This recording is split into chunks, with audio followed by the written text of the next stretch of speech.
നമ്മൾ ഒരുപാട് ആവശ്യങ്ങൾക്ക് വേണ്ടിയിട്ട് പല ആപ്ലിക്കേഷൻസുകളും ഫോണിൽ ഇൻസ്റ്റാൾ ചെയ്യാറുണ്ട്. ആവശ്യം കഴിഞ്ഞാൽ നമ്മൾ എന്ത് ചെയ്യും? അൺഇൻസ്റ്റാൾ ചെയ്ത് കളയുകയും ചെയ്യും.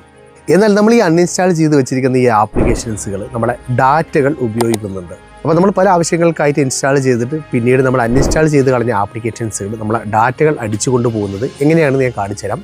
അപ്പോൾ ഈ ആപ്ലിക്കേഷൻസുകൾ എങ്ങനെ നമുക്ക് ഒഴിവാക്കും, എങ്ങനെ നമുക്ക് ഇത് റിമൂവ് ചെയ്ത് കളയാമെന്നാണ് ഈ ഒരു വീഡിയോയിലൂടെ നോക്കാൻ പോകുന്നത്. അപ്പോൾ എങ്ങനെയാണ് നമ്മുടെ ഫോണിൽ നമ്മൾ അൺഇൻസ്റ്റാൾ ചെയ്ത് കളഞ്ഞ ആപ്ലിക്കേഷൻസുകൾ നമ്മുടെ ഡാറ്റാസുകൾ എടുക്കുന്നത് എന്ന് ഞാൻ കാണിച്ചു തരാം. 2 മെത്തേഡുകളാണ് നമ്മൾ ഈ ഒരു വീഡിയോക്കകത്ത് നോക്കുന്നത്. ഒന്ന് പ്ലേ സ്റ്റോറിനകത്താണ്. അപ്പോൾ ഞാൻ ആദ്യമായിട്ട് പ്ലേ സ്റ്റോർ ഓപ്പൺ ചെയ്യുകയാണ്. നമ്മുടെ പ്ലേ സ്റ്റോർ ഓപ്പൺ ചെയ്തു. ഇവിടെ നമ്മൾ റൈറ്റ് സൈഡിലായിക്കൊണ്ട് നമ്മൾ പ്രൊഫൈൽ ഫോട്ടോ കാണാൻ വേണ്ടി സാധിക്കും. ഇതിൽ നമ്മൾ ടച്ച് ചെയ്ത് കൊടുക്കുക. ഇവിടെ നമുക്ക് മുകളിലായിക്കൊണ്ട് തന്നെ മാനേജ് ആപ്സ് ആൻഡ് ഡിവൈസ് എന്ന് കാണാൻ വേണ്ടി സാധിക്കും. ഇതിൽ നമ്മൾ ടച്ച് ചെയ്ത് കൊടുക്കുക. ഇവിടെ നമ്മൾ ആപ്ലിക്കേഷൻ്റെ അപ്ഡേഷനുകളൊക്കെ ഉണ്ടെന്നുണ്ടെങ്കിൽ നമുക്കിവിടെ കാണാൻ വേണ്ടി സാധിക്കും. അങ്ങനെ അപ്ഡേഷൻ വല്ലതും ഉണ്ടെങ്കിൽ നമ്മൾ അപ്ഡേറ്റ് ചെയ്ത് കൊടുക്കുക. ഇവിടെ നമുക്ക് മുകളിലായിട്ട് ഓവർവ്യൂ എന്ന് കാണാൻ വേണ്ടി സാധിക്കും. അതുപോലെ തന്നെ മാനേജ് എന്ന് കാണാൻ വേണ്ടി സാധിക്കും. ഈ മാനേജ് എന്നതിൽ നമ്മൾ ടച്ച് ചെയ്ത് കൊടുക്കുക. ഈ കാണുന്നത് മൊത്തമായിട്ടും നമ്മളിപ്പോൾ ഉപയോഗിച്ചു കൊണ്ടിരിക്കുന്ന നമ്മുടെ ഫോണിനകത്തുള്ള ആപ്ലിക്കേഷൻസുകളാണ്. ഇവിടെ നമുക്ക് മുകളിലായിട്ട് ഒരുപാട് ഓപ്ഷൻസുകൾ കാണാൻ വേണ്ടി സാധിക്കും. ദിസ് ഡിവൈസ് അപ്ഡേറ്റ് അവൈലബിൾ, അങ്ങനെ ഒരുപാട് ഓപ്ഷൻസുകൾ കാണാൻ വേണ്ടി സാധിക്കും. ഇതിനകത്ത് നമ്മൾ ഈ ദിസ് ഡിവൈസ് എന്ന് പറയുന്ന ഇതിൽ നമ്മൾ ടച്ച് ചെയ്ത് കൊടുക്കുക. അപ്പോൾ നമുക്ക് നോട്ട് ഇൻസ്റ്റാൾ എന്ന് കൊണ്ടൊരു ഓപ്ഷൻ കാണാൻ വേണ്ടി സാധിക്കും. ഇതിലാണ് നമ്മൾ ടച്ച് ചെയ്ത് കൊടുക്കേണ്ടത്. ഇപ്പോൾ നമ്മൾ ഇൻസ്റ്റാൾ ചെയ്തതിന് ശേഷം അൺഇൻസ്റ്റാൾ ചെയ്ത് കളഞ്ഞിട്ടുള്ള ആപ്ലിക്കേഷൻസുകളാണ് ഇവിടെ കാണുന്നത്. അതായത് നിങ്ങൾ ചില മാസങ്ങൾക്ക് മുമ്പോ വർഷങ്ങൾക്ക് മുമ്പോ ഡിലീറ്റ് ചെയ്ത് കളഞ്ഞ പല ആപ്ലിക്കേഷൻസുകളും നിങ്ങൾക്ക് ഇതിനകത്ത് കാണാൻ സാധിക്കും.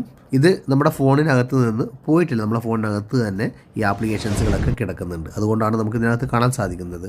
ഈ ആപ്ലിക്കേഷൻസുകൾ നമ്മൾ എന്ത് ചെയ്യണം? ഇവിടെ നിന്ന് നമ്മൾ ഡിലീറ്റ് ചെയ്ത് കളയണം. അല്ലെങ്കിൽ നമ്മുടെ ഫോണിനകത്ത് തന്നെ ഈ ഒരു ആപ്ലിക്കേഷൻസുകൾ ഉണ്ടായിരിക്കും.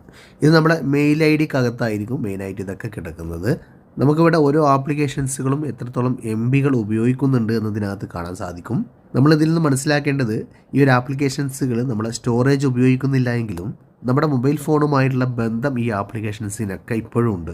അതുകൊണ്ട് നമ്മൾ ഈ ഒരു ആപ്ലിക്കേഷൻസുകളൊക്കെ ഈ ഒരു ബോക്സിനകത്ത് ഈ ടിക്ക് മാർക്ക് കൊടുത്തതിന് ശേഷം നമ്മൾ അൺഇൻസ്റ്റാൾ ചെയ്ത് കളയണം. ഇത് നമുക്ക് ഓരോന്നായിട്ട് തന്നെ ഡിലീറ്റ് ചെയ്ത് കളയാനേ സാധിക്കുകയുള്ളൂ.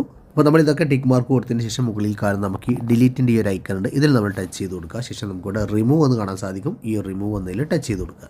ഇതുകൊണ്ട് മറ്റൊരു പ്രയോജനം കൂടെ നമുക്ക് വരുന്നുണ്ട്. ചില സമയത്ത് നമ്മൾ ചില ആപ്ലിക്കേഷൻസുകൾ ഇൻസ്റ്റാൾ ചെയ്യും.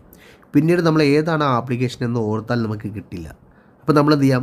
ഈ ഒരു സെറ്റിങ്സിനകത്ത് വന്നു കഴിഞ്ഞാൽ നമ്മൾ അൺഇൻസ്റ്റാൾ ചെയ്ത ആപ്ലിക്കേഷനകത്ത് വന്നു കഴിഞ്ഞാൽ ഇവിടെ നോക്കിക്കഴിഞ്ഞാൽ നമുക്ക് ആ ഒരു ആപ്ലിക്കേഷൻസുകളെ കാണാൻ വേണ്ടി സാധിക്കും. വീണ്ടും നമുക്ക് ഇൻസ്റ്റാൾ ചെയ്യണമെങ്കിൽ ഇതിനകത്ത് നിന്ന് നമുക്കത് ഇൻസ്റ്റാൾ ചെയ്യാനുള്ള ഒരു ഉപകാരം കൂടെ ഈ ഒരു സെറ്റിങ്സിനകത്ത് വരുന്നുണ്ട്. രണ്ടാമത്തെ ഇതിൻ്റെ ഒരു സെറ്റിങ്സ് വരുന്നത് നമ്മുടെ ജിമെയിലിനകത്താണ്. അതിനായിട്ട് നമുക്ക് നമ്മുടെ ജിമെയിൽ ആപ്ലിക്കേഷൻ ഓപ്പൺ ചെയ്യാം. അപ്പോൾ അതിനായിട്ട് ഞാനിവിടെ എൻ്റെ ജിമെയിൽ ആപ്ലിക്കേഷൻ ഓപ്പൺ ചെയ്യുകയാണ്. ഓപ്പൺ ചെയ്ത് കഴിഞ്ഞാൽ ഇതുപോലെ നമുക്ക് കാണാൻ സാധിക്കും. ഇതിൽ നമ്മൾ ചെയ്യേണ്ടത് പ്രൊഫൈൽ ഫോട്ടോയിൽ തന്നെ ടച്ച് ചെയ്ത് കൊടുക്കുക.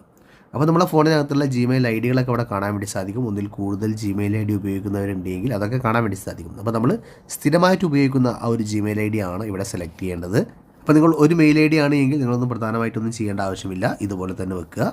ഇവിടെ നിങ്ങൾക്ക് മുകളിലായിക്കൊണ്ട് മാനേജ് യുവർ ഗൂഗിൾ അക്കൗണ്ട് എന്ന് കാണാൻ വേണ്ടി സാധിക്കും. ഇതിൽ നമ്മൾ ടച്ച് ചെയ്ത് കൊടുക്കുക. അപ്പോൾ നമുക്ക് ഇതുപോലെ ഒരു പേജിലേക്ക് വരും. ഇവിടെ നമുക്ക് എടുക്കേണ്ട ഓപ്ഷൻ താഴേക്ക് വരാം. താഴേക്ക് വന്നു കഴിഞ്ഞാൽ ഡാറ്റ ആൻഡ് പ്രൈവസി എന്ന് പറയുന്ന ഈ ഒരു സെറ്റിങ്സിലാണ് നമ്മൾ ടച്ച് ചെയ്ത് കൊടുക്കേണ്ടത്. അതിനുശേഷം നമ്മൾ എന്ത് ചെയ്യാം? താഴേക്ക് വരാം. കുറച്ച് താഴേക്ക് വരാം. താഴേക്ക് വന്നു കഴിഞ്ഞാൽ ഇവിടെ നമുക്ക് ഡാറ്റ ഷെയറിംഗ് എന്ന് പറഞ്ഞൊരു ഓപ്ഷൻ കാണാൻ വേണ്ടി സാധിക്കും. കുറച്ച് താഴേക്ക് വന്നു കഴിഞ്ഞാൽ കണ്ടില്ലേ, ഡാറ്റ ഷെയറിംഗ് എന്ന് പറഞ്ഞൊരു ഓപ്ഷൻ ഉണ്ട്. ഇവിടെ നമുക്ക് വായിച്ചാൽ തന്നെ മനസ്സിലാവും third party apps and service എന്ന് കാണാൻ വേണ്ടി സാധിക്കും. ഇവിടെ നമ്മൾ ഇൻസ്റ്റാൾ ചെയ്തിട്ടുള്ള ആപ്പുകളോ അല്ലെങ്കിൽ തേർഡ് പാർട്ടി ആപ്ലിക്കേഷൻസുകളോ നമ്മുടെ ഡാറ്റകൾ ഷെയർ ചെയ്ത് കൊണ്ടുപോകുന്നുണ്ട്. അത് നമ്മളെ അറിയിക്കുന്ന ഒരു ഓപ്ഷനാണ് ഈ ഡാറ്റ ഷെയറിംഗ് എന്ന് പറയുന്ന ഈ ഒരു സെറ്റിങ്സ്. അപ്പോൾ ഈ ഒരു സെറ്റിങ്സിനകത്ത് ഏതെല്ലാം ആപ്ലിക്കേഷൻസുകളാണ് നമ്മുടെ ഡാറ്റ ഷെയർ ചെയ്യുന്നത് എന്ന് നമുക്ക് മനസ്സിലാക്കാൻ വേണ്ടി സാധിക്കും. നമ്മൾ സ്ഥിരമായിട്ട് ഉപയോഗിക്കുന്ന ആപ്ലിക്കേഷൻ അല്ലാതെ ഏതെങ്കിലും ആപ്ലിക്കേഷൻ ഉണ്ടെങ്കിൽ അത് നമുക്ക് റിമൂവ് ചെയ്യാനും സാധിക്കും. അപ്പോൾ നിങ്ങളുടെ ഫോണിൽ ഇല്ലാത്തതോ നിങ്ങൾ ഉപയോഗിക്കാത്തതോ ആയിട്ടുള്ളത്, നിങ്ങൾ അറിയാതെ വല്ല ആപ്ലിക്കേഷൻസുകളും ഇൻസ്റ്റാൾ ചെയ്തതോ നിങ്ങൾ അറിയാത്തതോ ആയിട്ടുള്ള ഏതെങ്കിലുമൊക്കെ ആപ്ലിക്കേഷൻസുകൾ ഉണ്ടെങ്കിൽ നമുക്കത് റിമൂവ് ചെയ്ത് കളയാൻ വേണ്ടി സാധിക്കും. അപ്പോൾ നമുക്ക് ഈ third party apps and service എന്നതിൽ ടച്ച് ചെയ്ത് കൊടുക്കാം. അപ്പോൾ നമുക്ക് ഇതുപോലെ ഓപ്പൺ ആയിട്ട് വരും. ഇവിടെ നമുക്ക് താഴേക്ക് നോക്കിക്കഴിഞ്ഞാൽ, അതായത് റിവ്യൂ യുവർ ലിങ്ക്ഡ് ആപ്സ് എന്ന് പറയുന്ന ഈ ഒരു ഓപ്ഷൻ്റെ താഴെ ആയിക്കൊണ്ട് നമ്മുടെ ഫോണിൽ കിടക്കുന്ന ആപ്ലിക്കേഷൻസുകൾ കാണാൻ സാധിക്കും. പ്രധാനമായിട്ടും നമ്മൾ ഡാറ്റകൾ ഷെയർ ചെയ്ത് കൊണ്ടുപോകുന്ന ആപ്ലിക്കേഷൻസുകൾ ഇവിടെ കാണാൻ സാധിക്കും. അപ്പോൾ നിങ്ങൾക്ക് ഏത് ആപ്ലിക്കേഷനാണ് ഇവിടെ ഡാറ്റ ഷെയർ ചെയ്യുന്നത്, നിങ്ങൾക്ക് അത് ഷെയറിംഗ് വേണ്ട എന്ന് തോന്നുന്നതെങ്കിൽ ആ ഒരു ആപ്ലിക്കേഷനിൽ നിങ്ങൾ ടച്ച് ചെയ്ത് കൊടുക്കുക. ഞാൻ ഈ ഒരു ആപ്ലിക്കേഷനിൽ ടച്ച് ചെയ്തിട്ടുണ്ട്. അതിനുശേഷം നിങ്ങൾ എന്ത് ചെയ്യാം? താഴേക്ക് വന്നു കഴിഞ്ഞാൽ നമുക്കിവിടെ ഡിലീറ്റ് ഓൾ എന്നൊരു ഓപ്ഷൻ കാണാൻ വേണ്ടി സാധിക്കും. കണ്ടില്ലേ, ഈ ഒരു ഓപ്ഷൻ. ഇതിൽ നമ്മൾ ടച്ച് ചെയ്ത് കൊടുക്കുക. അപ്പോൾ ഇതുപോലൊരു പോപ്പപ്പ് നമ്മുടെ മുന്നിൽ വരും. ഇവിടെ നമുക്ക് കൺഫേം എന്നതിൽ ടച്ച് ചെയ്തുകൊണ്ട് ആ ഒരു ആപ്ലിക്കേഷൻ നമുക്ക് സ്ഥിരമായി ഡിലീറ്റ് ചെയ്ത് കളയാൻ വേണ്ടി സാധിക്കും. ഇപ്പോൾ നമ്മളെ മെയിൽ ഐ ഡിയുമായിട്ടോ അല്ലെങ്കിൽ നമ്മുടെ മൊബൈലുമായിട്ടോ കണക്റ്റ് ആയിട്ടുള്ള ആ ഒരു ആപ്ലിക്കേഷൻ്റെ ബന്ധം നമ്മൾ പൂർണ്ണമായിട്ടും നമ്മൾ ഒഴിവാക്കിയിട്ടുണ്ട്. ഇനി ആ ഒരു ആപ്ലിക്കേഷൻ നമ്മളെ ബാക്ക്ഗ്രൗണ്ടിൽ വർക്കാവില്ല. അങ്ങനെ ഏതെങ്കിലും ആപ്ലിക്കേഷൻസുകൾ നിങ്ങളെ ഈ ഒരു സെറ്റിങ്സിനകത്ത് ഉണ്ടോ എന്ന് നിങ്ങൾ നോക്കുക. ഇതുപോലെ ഒരുപാട് ആപ്ലിക്കേഷൻസുകളുണ്ട്. ഇവിടെ ഞാൻ ഓരോ ആപ്ലിക്കേഷൻസുകളും കണ്ടില്ല. ഇതുപോലെ സെലക്ട് ചെയ്യുക, ശേഷം നിങ്ങൾ ഡിലീറ്റ് ഓൾ എന്നതിൽ കൊടുക്കുക, കൺഫേം കൊടുക്കുക. അപ്പോൾ നിർബന്ധമായിട്ടും നിങ്ങളുടെ ഫോണിനകത്ത് ഈ ഒരു സെറ്റിങ്സ് നിങ്ങൾ നോക്കുക. ഇങ്ങനെ എല്ലാ ആപ്ലിക്കേഷൻസുകളും ഉണ്ട് എങ്കിൽ, നിങ്ങൾ ബാക്ക്ഗ്രൗണ്ടിൽ വർക്കാവുന്ന നിങ്ങൾക്ക് ആവശ്യമില്ലാത്ത ഏതെങ്കിലും ആപ്ലിക്കേഷൻസുകൾ ഉണ്ട് എങ്കിൽ അത് ഇതുപോലെ റിമൂവ് ചെയ്ത് കളയുക. വീഡിയോ യൂസ്ഫുൾ ആയെന്ന് കരുതുന്നു. ഇഷ്ടപ്പെട്ടാൽ തീർച്ചയായിട്ടും വീഡിയോക്ക് ലൈക്ക് ചെയ്യുക. അറിയാത്ത നിങ്ങളുടെ സുഹൃത്തുക്കളിലേക്ക് ഈ വീഡിയോ ഷെയർ ചെയ്യാനും മറക്കരുത്.